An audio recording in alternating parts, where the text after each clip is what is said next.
वल्लभ भाई पटेल नाम कहलाता था सरदार। कृषक कार्मिक जनगण से था उसको प्यार अपार। अखिल देश ने उसे रहनुमा किया था स्वीकार।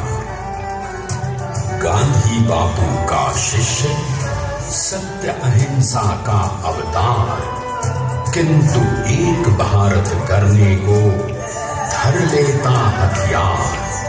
लौह पुरुष संबोधन था वो लोहे की दीवार। तेज पुंज तुम, शक्ति पीठ तुम, बल का सागर अपरंपार।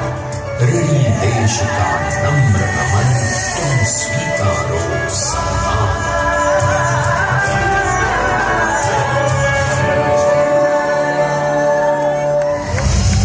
1857 में अंग्रेजों को ललकारने वाले पहले स्वतंत्रता संग्राम के एक सक्रिय सिपाही थे झवेर भाई पटेल। करमसद गांव के इस बहादुर देशभक्त किसान और उनकी पत्नी लाडबाई के 5 बेटों और 1 बेटी में से चौथे पुत्र थे वल्लभ भाई। बालक वल्लभ ने करमसद के बाद नडियाद से अपनी हाई स्कूल की शिक्षा पूरी की। फिर 13 साल की उम्र में उनकी शादी भी हो गई, छोटी सी झवेर बाई से। 2 बच्चों, बेटी मणि बहन और बेटे ताया भाई को जन्म देने के बाद झवेर बाई असमय ही चल बसी। सदी बदलने और 20वीं सदी आने पर उनका जीवन भी एक चमत्कार की तरह बदला।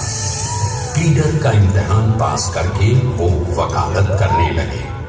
पहले गोधरा, फिर आणंद और उसके बाद अहमदाबाद में। मगर जल्द ही वकालत छोड़कर वो बैरिस्टर बनने की इच्छा से इंग्लैंड चले गए। लंदन में बैरिस्ट्री में अव्वल आने और वजीफा जीतने वाले वो अनोखे भारतीय थे। अब तो अहमदाबाद की वरिष्ठ अदालत में बैरिस्टर पटेल की जिरह और जीतों की धूम मच गई।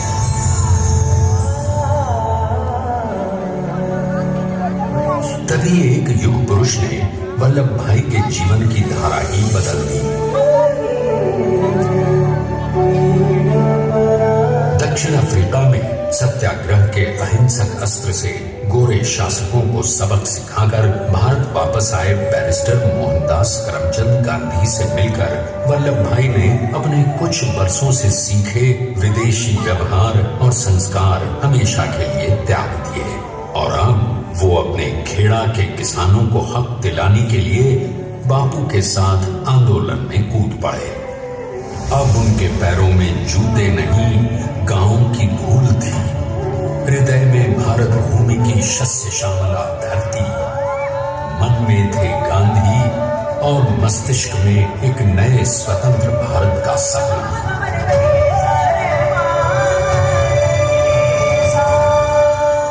तभी बारडोली के मजबूर मजलूम किसानों की यातना का समाचार उनके पास पहुंचा। तुरंत वल्लभ भाई वहां पहुंचे और यूं शुरू हुआ भारत का सबसे बड़ा और सफल किसान आंदोलन बारडोली। वल्लभ भाई ने बारडोली के 87,000 किसानों को ऐसा अटल अडिग अचल मनोबल दिया कि अंग्रेजी सरकार हिल गई और 1 बरस के बाद उनका लगान माफ कर दिया गया। अब तो पूरे देश में लोग वल्लभ भाई के नाम की कस्में खाने लगे। स्वयं महात्मा गांधी ने कहा, अब वल्लभ भाई मेरे शिष्य या साथी नहीं, सारे देश के सरदार हैं और देश को मिल गया एक अनोखा असरदार सरदार।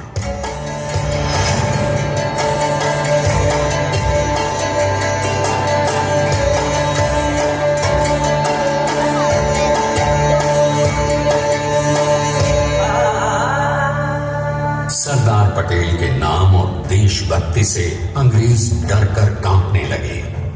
1930 के नमक सत्याग्रह और दांडी कूच में वो बापू से भी पहले गिरफ्तार किए गए। तो सन 1932 में फिर उन्हें बापू के साथ ही जेल में 2 सालों के लिए डाल दिया गया। मगर आजादी के दीवानों को, स्वतंत्रता के परवानों को कौन गिरफ्तार कर पाया है?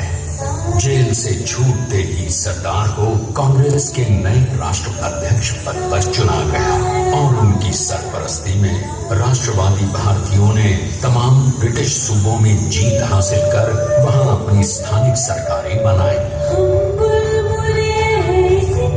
किंतु सरदार का सपना केवल सरकार बनाना नहीं था। उनका स्वप्न तो था एक ऐसे नए भारत का जहां हर रंग, हर रूप, हर जात, मजहब, तबके का हिंदुस्तानी एक साथ मिलकर एक ऐसा नया भारत बना सके जहां पूर्ण स्वराज के साथ सारे समाज को गरीबी, अशिक्षा, छुआछूत से भी आजादी मिल जाए। इसकी पहली रणनीति थी भारत को अंग्रेजों की गुलामी से आजादी, ताकि भारत के लोगों की अपनी सरकार सबके साथ और सबके विकास के लिए काम कर सके।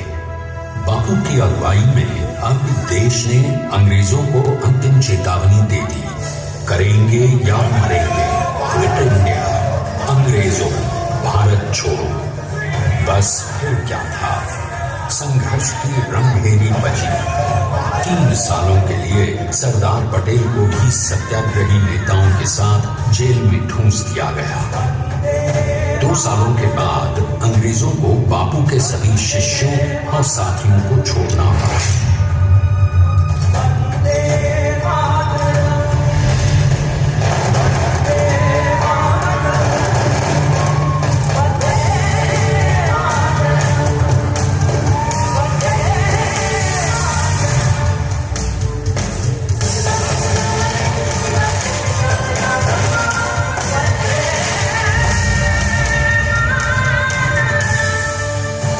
स्वतंत्रता के स्वप्न के सच होने के साथ अब सरदार पर कई एक नई जिम्मेदारियां थीं। आने वाली आजादी की तैयारी और एक नए भारत के लिए नए लोकतांत्रिक संविधान की संरचना। जैसा उनके साथी ने खुद कहा था, सरदार ने ही छेनी हथौड़ी लेकर एक नए भारत को उकेरा है।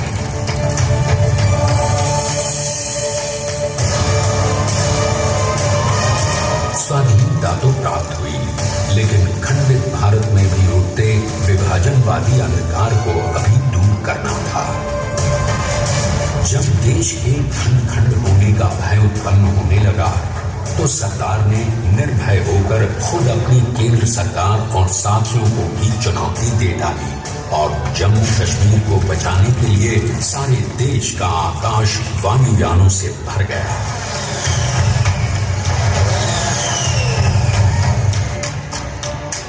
और फिर हैदराबाद और जूनागढ़ के भारत में विलयीकरण को